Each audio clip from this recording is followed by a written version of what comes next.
Ótima pergunta.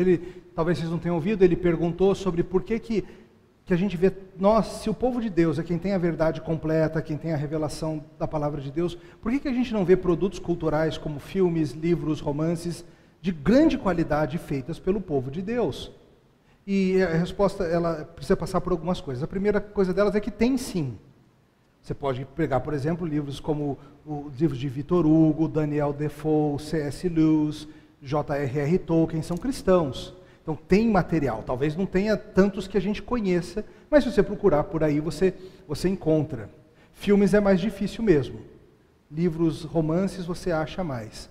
Mas eu acho que, infelizmente, parte da razão é porque hoje o povo de Deus, em geral, pensa que tudo que você precisa fazer é, de alguma forma, dar um jeito de transmitir a mensagem do Evangelho e que o resto das coisas não importam muito. A qualidade literária ou a qualidade cinematográfica, a qualidade imaginativa, uma palavra que você usou que é muito importante. Alguns acham que isso não é tão importante desde que você comunique a verdade e pronto. Já outros acham que talvez seja perigoso se meter por essas áreas.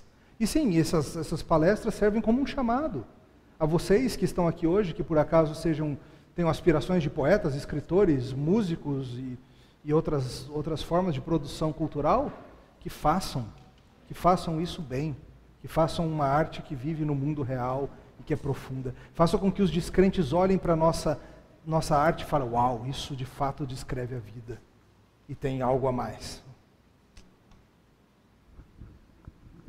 Eu queria fazer uma pergunta. Pastor, o senhor falou ontem, me chamou a atenção o exemplo da pá. A pá modifica... O homem modifica o ambiente dele com a pá, mas a pá modifica ele também, não é? Perfeito. E eu pensei, por exemplo, nas redes sociais, e eu queria lhe perguntar, por exemplo, o Facebook, por que os cristãos, na sua maioria, não usa tão mal o Facebook? Tem gente que está sendo transformado para pior, é verdade, pelas redes sociais, cristãos, reformados, que se tornam pessoas intolerantes, difamadoras, sim, se utilizam de uma ferramenta tão, de uma oportunidade tão, que poderia ser usada para o bem, e usam para praticar fogo amigo, né? Essas coisas. O que... É uma ferramenta, as redes sociais são ferramentas, e como o senhor notou muito bem, do mesmo jeito que nós usamos as ferramentas para mudar o mundo, elas nos moldam também. E o Facebook, ele justamente por ser uma ferramenta para você se comunicar com muita gente ao mesmo tempo, mas sem, por exemplo, o medo de falar em público, sem o fato de que você está olhando no olho de quem está te ouvindo, sem o fato de que a pessoa que você está ofendendo pode te dar um tapa na orelha se você falar na frente dela. Mas aí no Facebook isso molda você, isso te permite ter uma coragem que é muitas vezes inapropriada, que é essa coragem uma coragem vil, de maltratar pessoas de um jeito que você não maltrataria, de ser leviano com acusações, de ser rápido em ofender. A própria natureza das discussões online, como elas são rápidas, você posta uma coisa, se for algo polêmico, você checa depois de 10 minutos, já tem 5, 6 respostas, e tem respostas para as respostas, e tem gente curtindo, e tem gente zombando, e tem gente falando assim, ei, fulano, vem ver essa discussão aqui, e você sente essa obrigação de velocidade. E isso faz com que essa velocidade muitas vezes é inimiga da reflexão.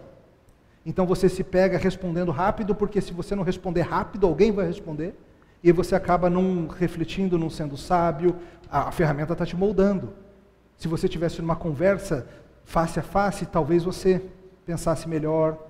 Se você tivesse uma conversa que você vai encontrar com a pessoa te falou uma coisa, você vai encontrar ela daqui a 2 dias, para responder, você tem 2 dias para pensar. Então a ferramenta molda de diversas maneiras. Além disso, por ser uma ferramenta escrita, e nós não somos tão hábeis na escrita como achamos que somos, muitas vezes a coisa é mal interpretada. Quantas brigas de Facebook é porque você escreveu um negócio que foi positivo apoiando o que o outro disse e ele achou que era contra? Porque você esqueceu uma vírgula, porque você botou um verbo de um jeito errado e você usou um sinônimo que não tinha nada a ver. Então essas incompreensões, essas dificuldades vêm porque a ferramenta molda como a gente se relaciona, embora a gente não perceba. Então, acho que sim, cristãos têm que ser mais sábios nesse uso das redes sociais. Veja, novamente, o Senhor Jesus nunca pediu para o Pai que a gente fosse retirado do mundo, mas que a gente fosse guardado do mal. Isso diz respeito a como a gente vai ser guardado do mal na sala de aula, com um monte de gente descrente, às vezes até o professor. Como que a gente vai ser guardado do mal, mas não retirado de um ambiente de trabalho em que tem pessoas que furtam, que são corruptas, ou na sua rua que tem drogados, ou gente, como você falou, se beijando, ou seja o que for. Acho que a resposta não tem muito mistério. Afinal das contas é sal e luz. Eu acho que o discipulado ele tem que acontecer mais por meio de relacionamentos do que por meio de situações de cheguei, preguei e saí. Mais útil talvez do que você chegar a pregar e tentar confrontar esse pessoal que está no seu ambiente fazendo o que eles sempre fazem e estão em massa contra você, talvez mais útil seja você chegar aos poucos, conhecendo pessoas, se aproximando de pessoas, não esperando que elas mudem certas coisas que você mesmo levou 10 anos para mudar e coisas que são arraigadas. Lembra, ontem eu falei do senso de comunidade que está na comunidade LGBT e como a gente às vezes não percebe isso, e é muito mais difícil você chegar e tentar fazer uma grande mudança do que você primeiro abordar as pessoas. Deixa eu dar um exemplo baseado no livro que eu citei ontem, e eu recomendo para vocês de novo, é o Pensamentos Secretos de uma Convertida Improvável. Essa professora universitária homossexual, ativista, feminista, ela vivia recebendo, ela conta no livro, 2 tipos de cartas. Cartas de ódio e cartas de apoio. O pessoal da comunidade mandava cartas de apoio. Segue firme, é isso aí, muito bom, lindo o que você faz, estamos juntos. E o pessoal, geralmente cristãos, mandavam cartas de ódio. Você vai para o inferno? Só esse tipo de coisa. Não que ela não fosse, mas o tipo de carta. Até que um dia ela recebeu uma carta que ela fala, eu não sabia em que pilha colocar. Foi um pastor presbiteriano da cidade dela que usou uma abordagem questionando os pressupostos dela. Falando assim, por que você acha que a sua moralidade é autodeterminada? Eu acho que foi isso que ele falou. Por que você acha que você não tem que responder a um padrão superior? Como você justifica? Então ele chegou de um jeito que ela não esperava. Ela sempre esperava que um pastor chegando com ela ia chegar com o dedo na cara. E ele chegou fazendo mais parecido com o que Paulo fez lá em Atos 17. Achando pontes de contato, mostrando com o que ele podia concordar, e a partir daí questionando os caminhos errados dela. Espero ter ajudado um pouquinho. Pastor, essa hermenêutica cultural eu vejo em 2 extremos hoje. Por exemplo, o Tim Keller como um bom exemplo de aplicação, contextualização, né? No livro dele, A Igreja Centrada, ele fez uma pesquisa em Nova York para traçar o perfil dos nova-iorquinos e direcionar a mensagem, de certa forma, com os anseios dele e chegar ao Evangelho de um modo mais claro. Mas, de outro lado, Rick Warren tentou traçar também o perfil de algumas pessoas e modificou sua igreja, só que de uma forma errada. Mas os dois, talvez, com o mesmo princípio de chegar, trazer o Evangelho para mais perto das pessoas. Então, isso. Como é que se houver um equilíbrio entre a maneira certa e a errada? Tá. Eu acho que o Paul Hibbert chama de contextualização crítica é o melhor. O Keller explica muito bem que todo mundo contextualiza. Não tem como você não contextualizar. A questão é se vai ser consciente ou inconsciente. E o Keller, eu concordo contigo, ele faz um bom trabalho em falar a linguagem de quem está ouvindo. Nós crentes somos muitas vezes culpados de usar um evangeliquez, como alguém já falou. A gente tem umas palavras que só crente entende. E às vezes a gente vai falar com o descrente, a gente usa elas. Quê?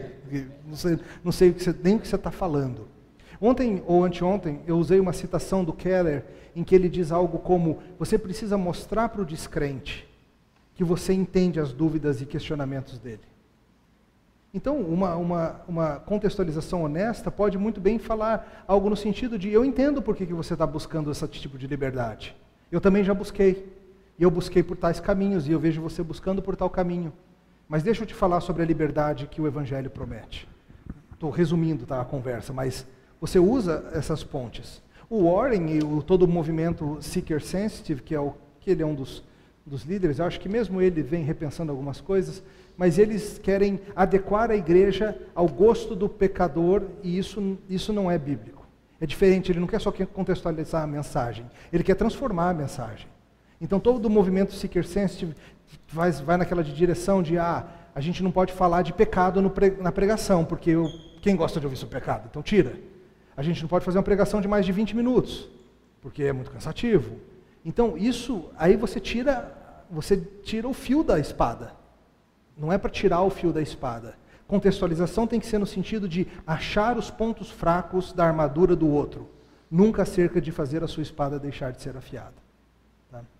É difícil às vezes achar esse equilíbrio, concordo. Desculpa, pastor, pode dar um resumo? Eu não sei se eu peguei tudo. Não escutei, não. Você está perguntando sobre ouvir músicas feitas por descrentes? Se pode, não pode? Tá. Veja, eu acho que primeiro, você não pode fazer a separação simplória de dizer música feita por crente pode, música feita por descrente não pode. Essa não é uma separação bíblica.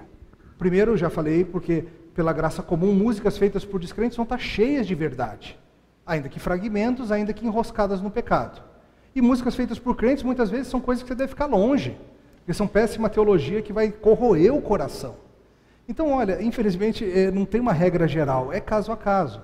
Tem alguns exemplos que são obviamente errados. Certos funks são obviamente errados e não devem estar na sua playlist cotidiana. Outras coisas você vai ter que ter discernimento, e outras coisas você vai ouvir, ainda que a mensagem dela não seja muito boa, mas ela vai ser útil para você entender o coração do descrente. Essas coisas falam do que... Lembra, a boca fala do que o coração está cheio. E para você levar o evangelho para descrente, é útil saber do que o coração dele está cheio.